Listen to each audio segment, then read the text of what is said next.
오늘은 거울을 왜 보십니까? 제목이 그래요. 거울을 왜 보십니까? 한 랍비가 학생들에게 이렇게 물었어요. 밤이 끝나고 낮이 시작되는 것을 어떻게 알 수 있는가? 라고 질문을 드렸더니 한 학생이 이렇게 대답했어요. 지척에 있는 집이 보이고 그 집이 자신의 집인지 남의 집인지 알 수 있을 때, 구분할 수 있을 때 그게 아닙니까? 아니라는 거예요. 또 한 학생이 또 대답합니다. 들에 있는 동물이 눈에 보이면서 그 동물이 자신의 것인지 이웃의 동물인지 분간할 수 있을 때, 그때 아닙니까? 그것도 아니라는 거예요. 세 번째 학생이 또 대답합니다. 정원의 꽃을 보면서 색깔의 차이를 볼 때가 아닐까요? 그때는 그것도 아니라는 거예요. 너희가 말하는 것은 구분, 그 다음에 분간, 차이에 대한 한계를 벗어나지 못한다는 거예요. 그러면 밤이 끝나고 낮이 시작됐다는 것을 어떻게 알 수 있냐 하면 옆에 있는 사람이 내 형제요 자매로 인식되고 저 사람과 내가 하나로 묶여 있다는 것을 깨달을 때 그때 밤이 끝나고 낮이 시작되는 것이라 이렇게 얘기했다는 거예요. 여러분, 밤과 낮은 마음의 문제입니다. 우리 마음이 밤이면 한낮에도 길을 잃습니다. 마음이 낮이면 칠흑 같은 어둠 속에서도 길을 찾아요. 그러므로 우리 인생에 우리의 마음이 어두우냐, 우리의 마음이 밝으냐 한번 생각해 볼 필요가 있는 것입니다. 옆에 사람이 형제요, 지체로, 자매로, 그리고 우리가 같은 공동체 안에 속했다는 인식이 있을 때 밤은 끝납니다. 그리고 그때 비로소 낮이 시작됩니다. 사람들을 향해서 안타까운 마음을 품고 있는 분들이 많죠. 세상을 보면서. 근데 실제로 손을 내밀지 않습니다. 그럼 의미는 없어요. 그건 마음뿐이에요. 성경은 마음뿐인 것, 마음이 없는 것보다 있는 게 중요하지만 마음뿐인 것을 중요하게 여기는 게 아니라 실제로 손을 내미는 행동을 중요하게 생각합니다. 오늘 본문은 믿음과 행동의 일치를 이야기하는 야고보서입니다. 그렇다면 신앙에서 제일 중요한 것은 신앙이 삶으로 연결될 때라는 거예요. 어떻게 신앙을 삶으로, 믿음이 행동화될까? 첫 번째는 말씀을 들으면 민감하고 성내는 데는 둔감해야 한다는 거예요. 말씀을 들을 때는 민감함이 있어야 되고 성내는 것, 화내는 것은 둔감해져야 된다는 겁니다. 오늘 19절 20절 말씀을 같이 한번 보겠습니다. 내 사랑하는 형제들아 너희가 알지니 사람마다 듣기는 속히 하고 말하기는 더디하며 성내기도 더디하라. 사람이 성내는 것이 하나님의 의를 이루지 못함이라. 듣기는 속히 하라는 이야기가, 속히 들으라는 얘기가 대충 들으라는 얘기가 결코 아닙니다. 신중하게 들으라는 얘기예요. 속히 들으라는 얘기는. 그런데 이 들은 것들을 옮길 때는 반대로 하는 거예요. 대충 듣고 신속하게 옮기면 거기 안에 분열이 일어나고 다툼이 일어나게 된다는 거예요. 말씀을 들을 때는 신중하게, 말을 옮길 때는 더디 생각해보고, 그 다음에 성내는 것은 또 더디하라. 말씀은 속히 듣고 옮기는 것은 천천히 하고 성내는 것은 아주 더디게 하라는 거예요. 어느 고등학교에 기말 시험이 있었습니다.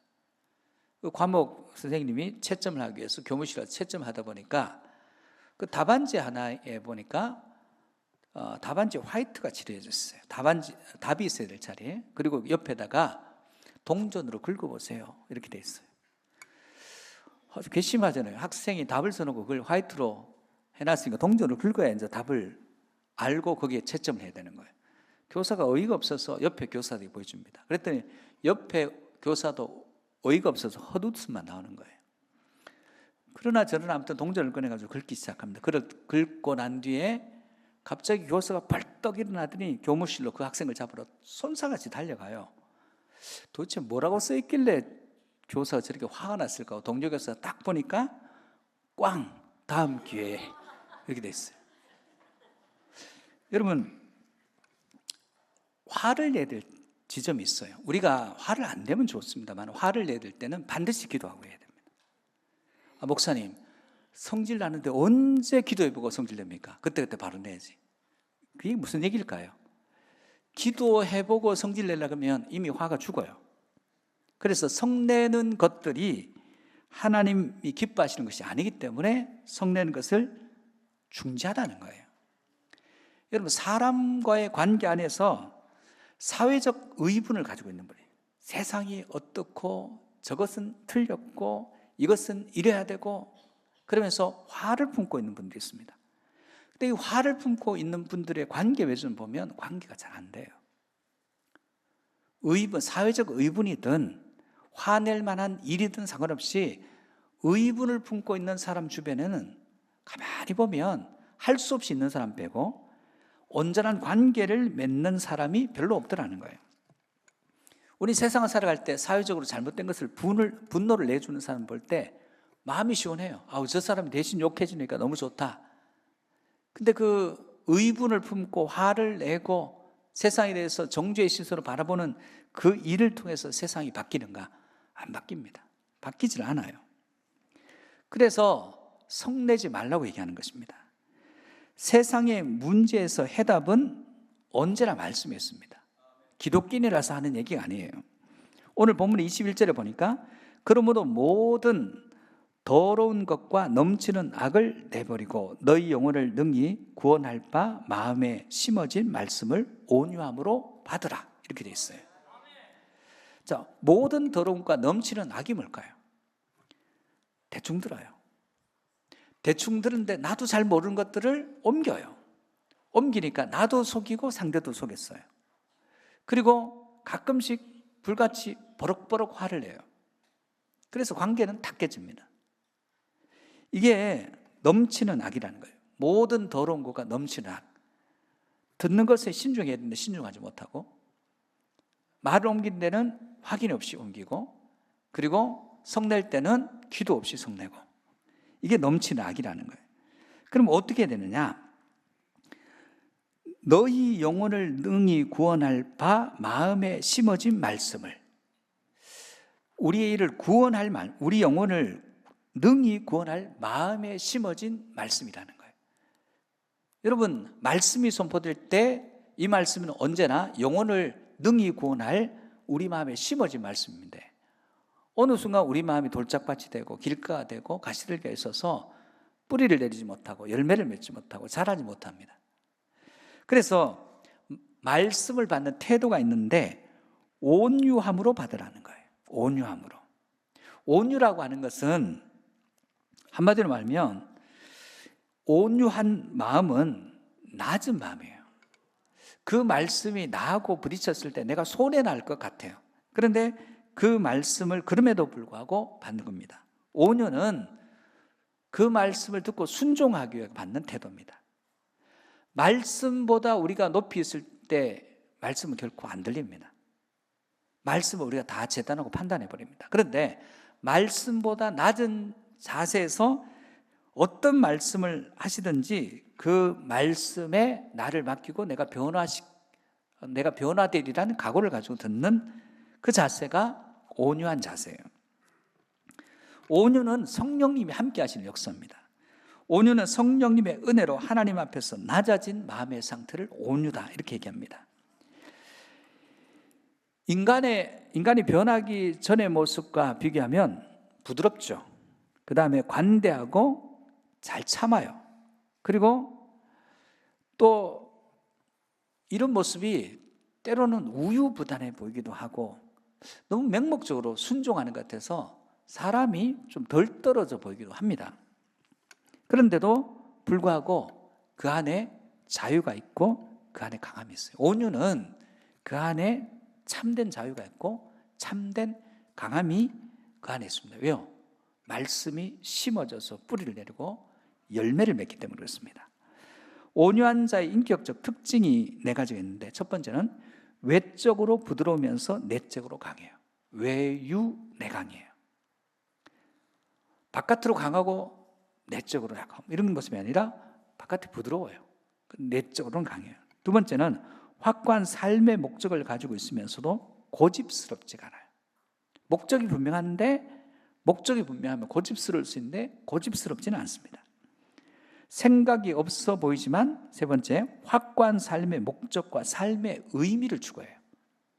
이걸 왜 해야 되는지, 의미 있게 바둑을 둘 때도 돌에 의미가 없으면 그건 의미가 없어요. 한 점 한 점을 둘 때 의미를 두고 둘 때 그게 죽은 바둑알이 안 되고 살아있는 바둑알이 되듯이 의미를 가지고 두어요. 네 번째, 언제나 내적인 자유함이 있어요. 그 안에 말씀이 주는 자유함, 진리를 알지니 진리가 너희를 자유케 하려는 그 자유함이 있어요. 여러분, 말씀은 온유함으로 받아야 됩니다. 그때 하나님과 우리가 온전한 관계를 맺게 되더라는 거예요. 여러분, 우리가 사람과의 관계에서 이런 관계였습니다. 나는 상대를 잘 알아요. 그래서 우리는 좋은 관계라서 하는데 상대는 나를 몰라요. 이건 온전한 관계가 아닙니다. 성경의 말씀대로 주여 주여 귀신을 쫓아내고 능력을 행하고 갔더니 내가 도무지 너희를 모르겠다 말씀하세요. 나는 주님을 아는데 주님이 나를 모르시겠대요. 이건 온전한 관계 아닙니다. 내가 주님을 아는데 주님께서 이렇게 말씀해요. 사랑하는 아들아, 딸아, 내가 너 잘 안다. 이게 온전한 관계는 거예요. 누가복음 9장 23절에 보니까 또 무리에게 이르시되 아무든지 나를 따라오려거든 자기를 부인하고 날마다 제 십자가를 지고 나를 따를 것이니라. 온유함으로 말씀을 받아요. 그 말씀을 받으니까, 말씀이 있으니까 쓸데없는 얘기를 하지 않는 겁니다. 버럭버럭 화를 내지도 않아요. 언제나 그는 다른 사람이 보이고 자기 입장만 주장하는 것이 아니라 상대의 마음을 읽어내더라는 거예요. 말씀이 없는 인생이 있습니다. 말씀이 없다는 것은 마치 자동차에 기름이 없는 것과 같아요. 여러분 안에 여러분 영혼을 능히 구원할 이 말씀, 심어진 말씀이 뿌리를 내리고 꽃을 피우고 열매를 맺는 능력 있는 믿음의 종들이 되시기를 주의 이름으로 축복합니다. 두 번째는 말씀을 들음과 행함이 일치를 이루어야 된다. 인터그리티죠. 우리 본문 22절에서 25절입니다. 같이 보겠습니다. 너희는 말씀을 행하는 자가 되고 듣기만 하여 자신을 속이는 자가 되지 말라.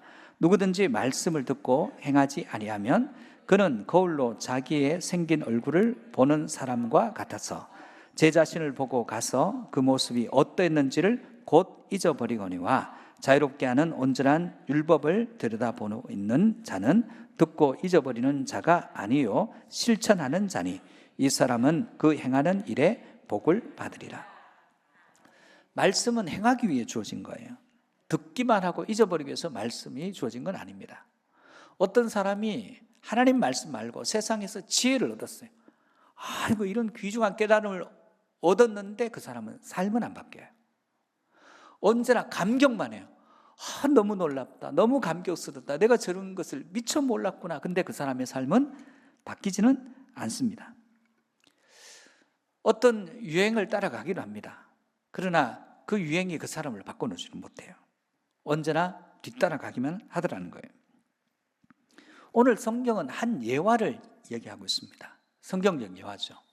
한 사람이 아침에 거울 앞에 섰어요.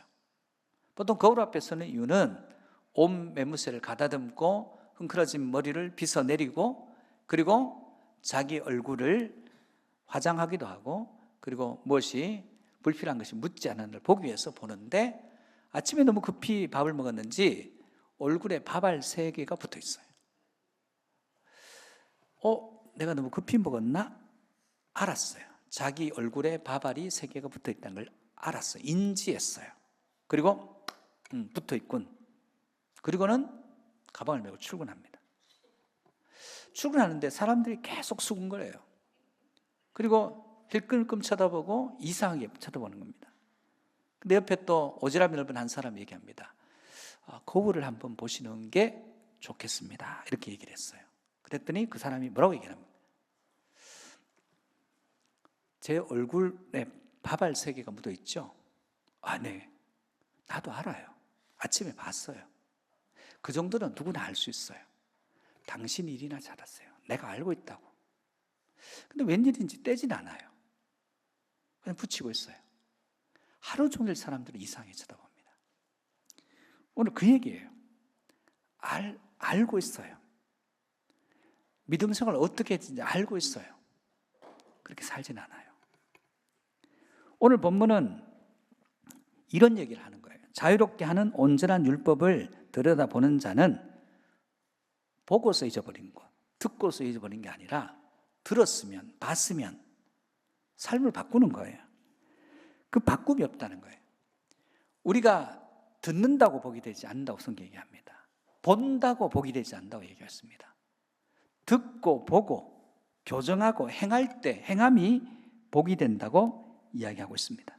사랑하는 성도 여러분, 말씀대로 살지 않으면 말씀은 의미가 없어요. 말씀대로 산다는 것은 결코 또 쉬운 일은 아닙니다. 그러나 쉽지 않지만 그 말씀대로 행하면 엄청난 능력과 어마어마한 권능이 관해 있어요.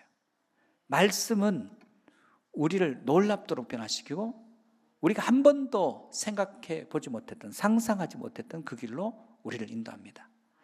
말씀과 삶이 일치를 이루어가기를 주의 이름으로 축복합니다.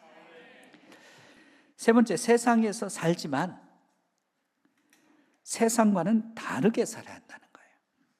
여러분, 한 지혜로운 사람이 풀이 죽어 있는 꾀꼬리를 봤더니 꾀꼬리가 이렇게 얘기해요. 너 왜 안 오냐 요즘 최근에? 왜 노래하지 않냐 했더니 저 개구리가 얼마나 시끄러운지 시끄러워서 내가 노래할 수 없다고. 그랬더니 지혜로운 자가 꾀꼬리가 이렇게 얘기했다고 그래요. 네가 노래하지 않으니까 개구리가 더 시끄러운 거야. 여러분, 우리는 내가 못하는 이유를 저것 때문에 안 된다고 생각해요. 아니요, 내가 못하고 안 한 일은 나에게서 이유를 찾아야 됩니다. 다른 곳에서 찾아서는 안 됩니다. 그러므로 사랑하는 성도 여러분, 환경과 상황이 중요한 게 아니에요. 여러분의 자리에서 노래 한 자는 노래해야 되고, 복음 전한 자는 복음을 전해야 되고, 삶으로 영광 돌릴 자는 삶으로 영광을 돌려야 됩니다. 하나님은 환경과 상황을 초월해서 여러분에게 은혜 베풀어 주실 것입니다. 여러분, 사람들은 세상에 대한 불만이 많아요. 공정하지 않다, 공평하지 않다, 올바르지 않다, 바르지 않다. 그래서 대신 욕해 주는 사람들을 그렇죠, 속이 다 시원하다, 사이다 같다 표현합니다. 그런 것들로는 세상이 새로워지지 않습니다. 우리의 삶 가운데 우리는 반복된 일들을 힘들어합니다. 그런데 신앙은 계속적인 반복이에요. 끊임없이 똑같은 일의 반복입니다. 그러므로 오늘 이 반복 속에서, 이 반복에서 새롭게 하는 일들은 결코 쉽지 않습니다. 우리가 살아온 방식을 바꾸는 것도 쉽지 않고 직업을 바꾸는 것도 쉽지 않습니다. 오늘 본문 26절 한번 볼까요? 누구든지 스스로 경건하다 생각하며 자기를 재갈 물리지 아니하고 자기 마음을 속이면 이 사람의 경건은 헛것이라. 경건은 말 줄이는 것을 시작합니다. 경건이 뭘까요? 26절, 27절에 말하는 경건이 뭘까요? 첫 번째는 경건은 자기 허를 재갈 물리는 것이라는 거예요. 여러분, 수도원에서 경건을 첫 번째가 뭡니까? 무건수행이에요. 침묵훈련이에요. 할 말이 많죠. 그거 안 하는 거예요. 그게 경건의 시작입니다. 27절 이렇게 말씀합니다. 하나님 아버지 앞에 정결하고 더러움이 없는 경건은 곧 고아와 과부를 그 환난 중에 돌아보고 자기를 지켜 새 속에 물들지 아니하는 것이라. 마음속에서 도와줘야 되는데 그러지 않고 도와줘버리는 거예요. 안타까운 마음이 들면, 안타까운 마음이 들 때 그 안타까움에 그 짐을 대신 한 부분을 책임지는 거예요. 경건은 예배, 기도, 찬송 같은 신앙의 행동에 국한되지 않아요. 경건은 교회와 교회 밖을 구분하지 않습니다. 교회는 세상과 교회도 구분하지 않아요. 모든 부분에서의 경건이에요. 가정에서의 경건, 교회에서의 경건, 직장에서의 경건입니다. 동일합니다. 우리는 경건을 어떤 특정한 장소에 국한시킵니다. 그러나 그렇지 않습니다. 우리 모든 부분에서 하나님이 기뻐하신 경건의 삶을 이루어가는 저와 여러분 되시기를 주의 이름으로 축복합니다. 경건의 두 번째는, 경건은 세상 가운데서 남과 다르게 사는 것이에요. 경건은 방법이 다른 거예요. 같은 일을 하는데 목적지가 다른 거예요. 같은 일을 하는데 일하는 방식이 세상과 같지 않는 거예요. 여러분, 새로운 일을 시작하는 것 중요합니다. 그런데 똑같은 일인데 달라요. 제가 아는 어떤 목사님이 저한테 이런 얘기했어요. 자기 교회에 어떤 집사님이 있는데 사람들이 그 집사님이 뭘 하든 자꾸 그 일을 따라 한다는 거예요. 안내가 없어서 안내를 그 집사님을 세우면 안내하겠다는 사람이 줄을 쓴다는 거예요. 들어보니까 안내를 또 기가 막히게 해요. 또 주보를 나눠주는 일을 시켰더니 전부 다 그 집사님 따라서 주보 나눠주겠다고 그 줄을 쓴다는 거예요. 그분이 설거지하면 설거지를 하는데 몰리고, 근데 그분의 마음의 중심이 하나님을 향해 있고 하는 일은 비슷해요, 우리가 하는 일. 근데 그분이 하면 괜찮아 보여요. 그분이 하면 멋있어 보여요. 이유가 뭘까요? 목적지가 다른 거예요. 중심이 다른 거예요. 마음이 다른 거예요. 그 마음에 빛이 있는 거예요. 그러니까 말씀의 빛이 그 안에 있으니까 똑같은 일을 했는데 완전히 다른 거예요. 여러분 삶에 직업을 바꿀 필요가 없습니다. 하던 일들을 바꿀 필요가 없어요. 같은 일인데 다르게 하면 됩니다. 사랑하는 성도 여러분, 말씀을 맺으려고 합니다. 우리는 세상에 떠내려가서는 안 되지 않겠습니까? 우리는 세상을 거슬러 올라가야 되지 않겠습니까? 그러나 내려가야 되는 것도 있습니다. 높은 곳에 있으면 섬김을 받는 자리에 있었던 사람은 섬기는 자리로 내려가야 됩니다. 그때 하나님의 역사를 이루어 가게 되는 것입니다.